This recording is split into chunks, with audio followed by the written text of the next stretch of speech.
Welcome student, ये lecture 4 है आपका ग्रुप एंड रिंग का। कल हमने किया था डेफिनेशन ऑफ ग्रुप, किया था फाइनाइट ग्रुप क्या है, इनफाइनाइट ग्रुप क्या है। आज हम करेंगे order of A group.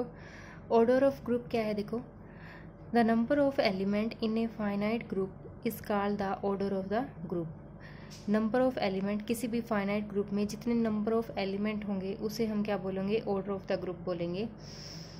N infinite group is said to be infinite order. जो इनफाइनाइट ग्रुप होगा उसका ऑर्डर भी क्या रहेगा, इनफाइनाइट रहेगा। और ऑर्डर ऑफ ग्रुप को हम शॉर्ट फॉर्म में नोटेशन ये देंगे ओजी की फॉर्म में, मतलब कि ऑर्डर ऑफ जी, ये इसकी नोटेशन चलेगी। अब इस टॉपिक के रिगार्डिंग, अब ग्रुप की डेफिनेशन क्या थी। ग्रुप की डेफिनेशन में हमें ये पता था कि अगर कोई सेट 4 प्रॉपर्टीज़ को सेटिस्फाई कर जाए तो उसे हम ग्रुप डिफाइन कर रहे थे। वो प्रॉपर्टी कौन कौन सी थी। फर्स्ट थी क्लोजर प्रॉपर्टी, सेकंड थी एसोसिएटिव लॉ, थर्ड था existence of identity and fourth था एग्जिस्टेंस ऑफ इनवर्स। और अगर एडिशन में फिफ्थ प्रॉपर्टी और सेटिस्फाई कर रहा था कॉम्यूटेटिव लॉ, तो हम उस ग्रुप को कैसा बोल रहे थे, अबिलियन ग्रुप। ये कल हमने सारा डिस्कस किया था। आज के टॉपिक में हम डिस्कस करने जा रहे हैं ग्रुप से रिलेटेड एग्जांपल्स। अब आपने एग्जांपल्स चेक करने की, आपको एक गिवन सेट होगा, उस सेट को आपने चेक करना है विद बाइनरी ऑपरेशन। जो भी बाइनरी ऑपरेशन उस पर डिफाइन कर रखा होगा कि क्या वो ग्रुप बन रहा है या नहीं बन रहा। तो ग्रुप के लिए आपने वही 4 प्रॉपर्टी सेटिस्फाई करके देखनी है। हाँ जी, तो देखना फर्स्ट एग्जाम्पल आपका क्या है। फर्स्ट एग्जाम्पल हमारा बनता है, आपने प्रूव करना है या शो करना है, show that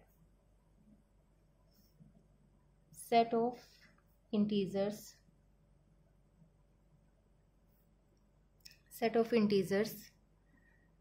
form a abelian group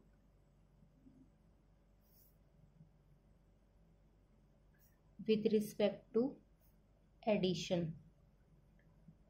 हाँ जी, क्या स्टेटमेंट दे रखी है आपके पास, सेट कैसा दे रखा है, इंटीजर्स का सेट दे रखा है।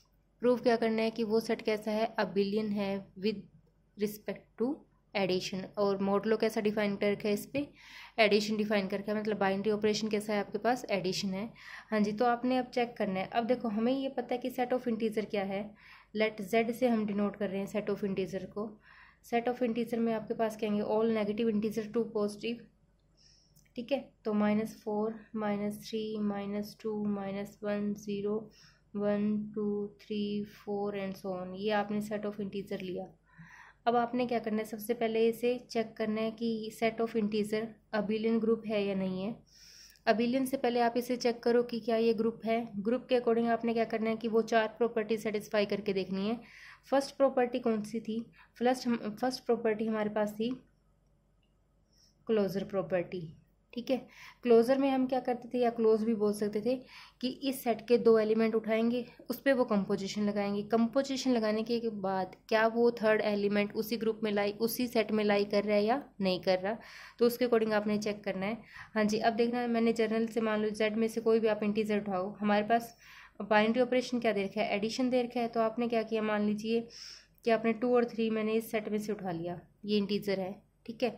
अब इन 2 इंटीजर्स पे आपने क्या करना है, एडिशन मॉडल, एडिशन अप्लाई करनी है, बाइनरी ऑपरेशन। तो 2 + 3 बिलोंगिंग्स टू जेड, ऑब्वियस सी बात है ये एक इंटीजर को ही रिप्रेजेंट करेगा कि sum of 2 integer is also a integer.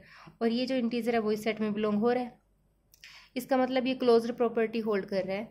Second property क्या थी, एसोसिएटिव प्रॉपर्टी। एसोसिएटिव प्रॉपर्टी में हम क्या कर रहे थे, मान लीजिए मैं 3 एलिमेंट लेके चल रही हूँ, 2, 3 एंड 4, जो जेड में से लिए हैं, ठीक है।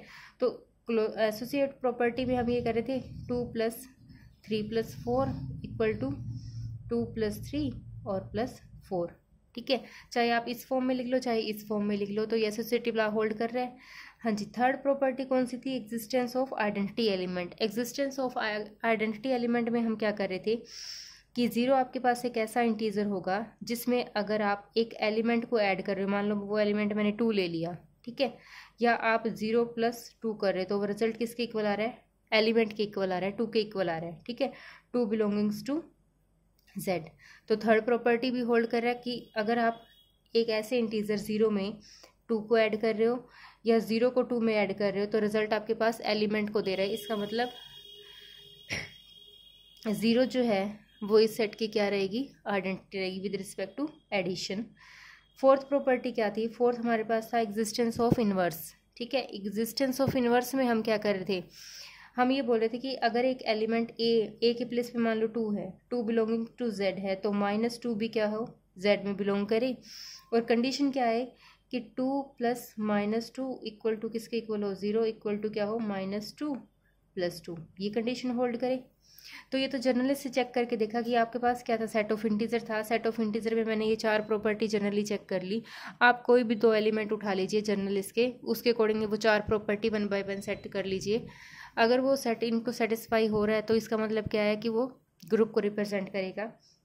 फोर्थ प्रॉपर्टी क्या थी, फोर्थ प्रॉपर्टी आपके पास थी कॉम्पिटिटिव ला एबिलियन होने के लिए। उसमें हमने क्या किया था, a + b किसके इक्वल था, b + a के इक्वल था for all a b belongs to z। तो a b के प्लेस पे अगर मान लो 2 + 3 कर रहे हैं हम, या 3 + 2 कर रहे हैं, तो रिजल्ट होल्ड कर रहा है, वेयर 2 और 3 जो है वो किसके होंगे, z में से लिए जाएंगे। तो आपने इस टाइप से चेक करना है। अब ये तो मैंने जनरल से बताया था कि आपने किस अकॉर्डिंग करना है, बस सेट ऑफ इंटीजर को आपने देखा, उसमें ये चारों प्रॉपर्टी 1 बाय 1 लगा के देखी। अब आपने इसे लिखना कैसे है, लिखने का किस अकॉर्डिंग आप सॉल्व करोगे वो देखो। इसका जो सॉल्यूशन है वो हमारे पास क्या है, सबसे पहले क्लोजर प्रॉपर्टी। हाँ जी, क्लोजर प्रॉपर्टी में क्या आएगा हमारे पास, हम ये जानते हैं कि since sum of 2 integer, sum of 2 integers is also a integer। ठीक है, दैट इज अगर आप a + b belonging to z बोल रहे हो, for all a b belonging to z। ठीक है, हमने ये बोला कि हमें ये पता है कि 2 इंटीजर का जो सम है वो ऑल्सो एक इंटीजर को रिप्रेजेंट करेगा। तो आपने क्या किया, एडिशन, आपने क्या था, एडिशन बाइनरी ऑपरेशन दे रखा था। 2 एलिमेंट का सम क्या है, इंटीजर को बिलोंग कर रहा है, और वो इंटीजर आप किस में से लेके चल रहे हो, सेट ऑफ इंटीजर में से लेके चल रहे हो। ठीक है, ये तो थी आपके पास फर्स्ट प्रॉपर्टी। सेकंड प्रॉपर्टी कौन सी थी, एसोसिएटिव ला।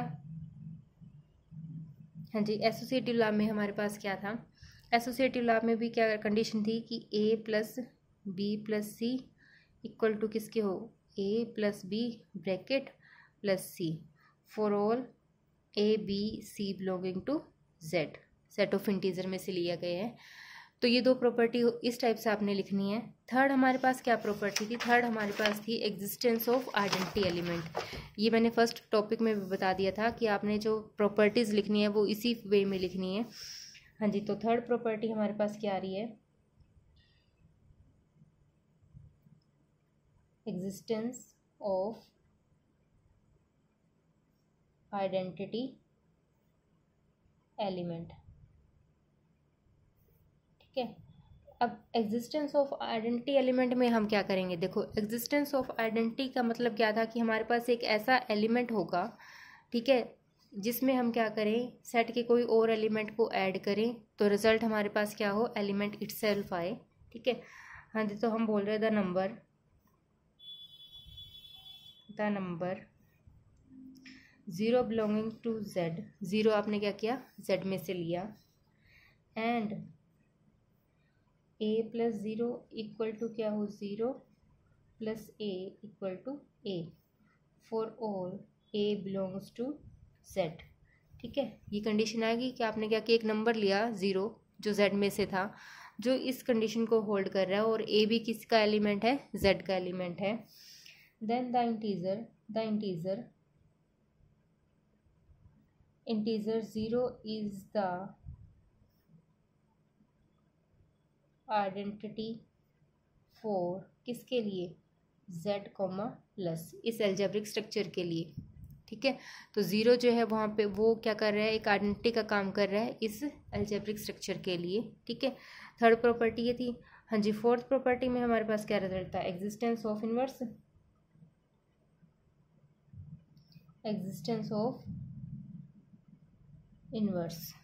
ठीक है, एग्जिस्टेंस ऑफ इनवर्स में हम क्या लेके चलेंगे, for each a belongings to z there exist a unique unique element minus A belonging to Z such that A plus minus A equal to क्या हो, 0 equal to minus A plus A. ठीक है, क्या बोला हमने, for each A belongings to Z there exist a unique, यहाँ पे आपने यूनिक वर्ड जरूर लिखना है, unique element minus A belonging to Z such that, जो इस कंडीशन को क्या करे, होल्ड करे। ठीक है, तो इन्वर्स की कंडीशन सेटिस्फाई हो रही है। फिर हम ये चारों प्रॉपर्टी सेटिस्फाई करने के लिए, यहाँ तक तो ये ग्रुप फॉर्म कर रहा है ये सेट। अब आपने क्या करना है, इसे अबिलियन चेक करना है, तो अबिलियन के लिए आपने क्या करना है, फिफ्थ प्रॉपर्टी और सेटिस्फाई करवानी है। फिफ्थ प्रॉपर्टी क्या है हमारे पास, commutative law. Commutative law, commutative का मीनिंग क्या है कि सेट के दो एलिमेंट आपस में कम्यूट करें। ठीक है, कम्यूटेटिव लॉ के अकॉर्डिंग क्या है, the commutative law hold for addition of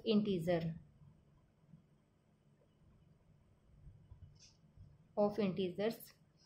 इसका मतलब दैट इज हम क्या कर रहे हैं, a प्लस बी किसके इक्वल हो, b प्लस ए के इक्वल हो, for all a comma b belonging to z।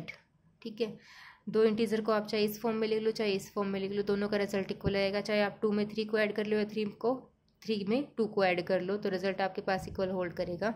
ये एडिशन की प्रॉपर्टी के रिस्पेक्ट में आपके पास z जो है वो आपके पास क्या है, अबिलियन ग्रुप है। इसका मतलब जो अलजेब्रिक स्ट्रक्चर आप लेके चले थे in set of integer with addition, binary operation क्या है, एडिशन है, वो आपके पास क्या है, इज एन अबिलियन ग्रुप। ठीक है, तो यहाँ तक तो अबिलियन आ गया। अब देखो अबिलियन के अकॉर्डिंग हम क्या बोल रहे हैं, अब अगर इसका ऑर्डर चेक करना चाहें, ऑर्डर के अकॉर्डिंग क्या है, अब सेट ऑफ इंटीजर में हमारे पास क्या है, इनफाइनाइट इंटीजर्स हैं, all negative integer to all negative all positive integer, तो इनफाइनाइट होंगे। इसका मतलब इस सेट का जो ऑर्डर होगा ना वो कैसा रहेगा, इनफाइनाइट होगा, क्योंकि इसमें इनफाइनाइट नंबर ऑफ एलिमेंट होंगे। और ऑर्डर के अंदर हमने ये बोला था, ऑर्डर के अंदर हमारे पास क्या होना चाहिए था कि ग्रुप के अंदर फाइनाइट नंबर ऑफ एलिमेंट हो। ठीक है, तो इस अबिलियन ग्रुप का जो ऑर्डर रहेगा वो क्या रहेगा, इनफाइनाइट ऑर्डर का। ठीक है, देयरफॉर z प्लस एडिशन के रिस्पेक्ट टू में is an abelian group of infinite order. ठीक है, इनफाइनाइट ऑर्डर का रहेगा ये ग्रुप। हाँ जी, अब एग्जाम्पल सेकंड है। सेकंड में आपने क्या करना है, सेकंड में आपके लिए छोड़ रही हूँ, सेकंड में करना क्या है, show that z set of all integers is not a group with respect to multiplication. अब आपने मल्टीप्लिकेशन के रिस्पेक्ट में चेक करना है कि सेट ऑफ इंटीजर्स तो दे रखा है, एडिशन के रिस्पेक्ट में तो आपने इसे अबिलियन चेक कर लिया। अब आपने क्या करना है, मल्टीप्लिकेशन के रिस्पेक्ट में चेक करना है कि वो ग्रुप क्यों नहीं बन रहा, वो रीज़न आपने बताना है कि ग्रुप के अकॉर्डिंग वो कौन सी प्रॉपर्टी होल्ड नहीं कर रहा। एक बात और ध्यान रखना कि जब भी आप ग्रुप चेक करना चाहो ना, ग्रुप चेक अगर आप कर रहे हो, अगर मान लो ग्रुप की चारों प्रॉपर्टी में से कोई सेट अगर एक भी प्रॉपर्टी होल्ड ना करे तो वो ग्रुप फॉर्म नहीं करेगा। ठीक है, ग्रुप फॉर्म होने के लिए उन चारों प्रॉपर्टीज़ को सेटिस्फाई होना बहुत ज़रूरी है। इसी टाइप से एक एग्जांपल और है, show that set of natural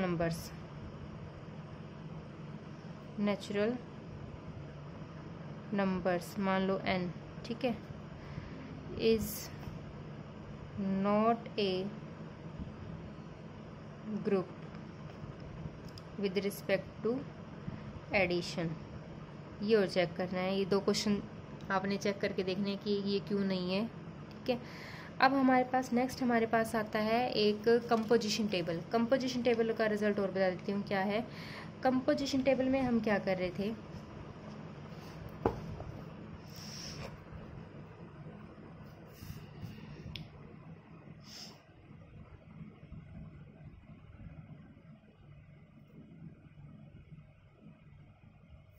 हाँ जी देखो कंपोजिशन टेबल में हमने क्या करना है। अब जैसे मान लो आपके पास से कोई सेट दे रखा है, मान लिया मैंने एक सेट लिया जी, ठीक है, उसमें एलिमेंट मैंने ले लिए 1 ओमेगा ओमेगा स्क्वायर, ठीक है, या चाहे आप आइटा आइटा इस टाइप के भी ले सकते हो। अब आपने क्या करना है, मल्टीप्लिकेशन के रिस्पेक्ट में बाइनरी ऑपरेशन डिफाइन कर रखा है इस पर, ठीक है। इसका जो बाइनरी ऑपरेशन वो आपके पास क्या है, मल्टीप्लिकेशन। बाइनरी ऑपरेशन क्या है, मल्टीप्लिकेशन, ठीक है। हाँ जी, अब आपने क्या करना है, मल्टीप्लिकेशन के रिस्पेक्ट में हमें क्या कर रहे थे, देखो वैसे तो हमें ग्रुप चेक करना था तो हम ये लेके चलते थे, 2 एलिमेंट चेक करेंगे, मल्टीप्लिकेशन देख लेंगे, वो इसी में लाई करना चाहिए, फिर क्लोजर प्रॉपर्टी, ये सारी प्रॉपर्टी आपने होल्ड करवानी थी। अब इसके लिए सबसे पहले आपने क्या करना है, इसके कंपोजिशन टेबल को बनाना है।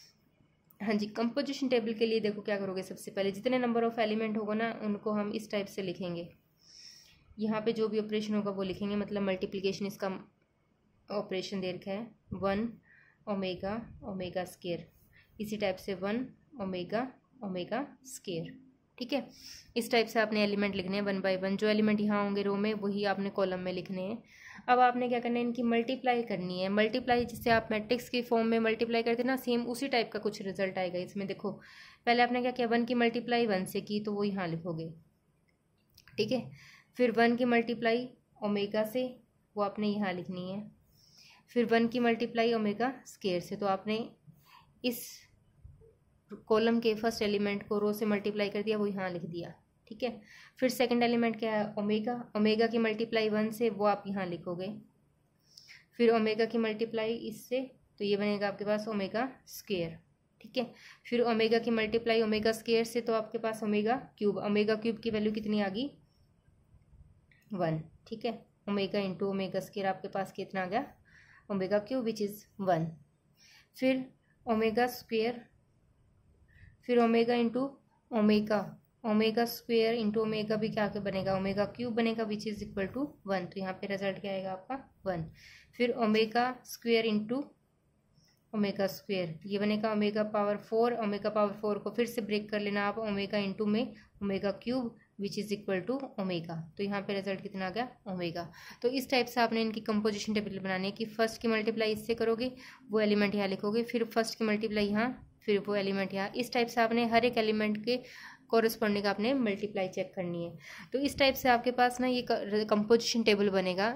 जितने भी सेट के एलिमेंट आपको अगर मल्टीप्लिकेशन के रिस्पेक्ट में आपने चेक करना है कि कौन किसका इन्वर्स है, किस टाइप से आएगा, तो वो आपने इस टाइप से लिखना पड़ेगा। कैसे आप बनाओगे, उसकी इमेज क्या बनेगी, ठीक है। और ध्यान में रखना है कि आपने हर एक एलिमेंट ना एक एक बार ही आना चाहिए पूरी रो या कॉलम के अंदर। जैसे मान लीजिए यहाँ पे क्या है 1 ओमेगा ओमेगा स्क्वायर, इसी टाइप से यहाँ पे भी ओमेगा 3 एलिमेंट थे, कोई रिपीटेशन में नहीं आ रहा, सारे अलग अलग आ रहे हैं।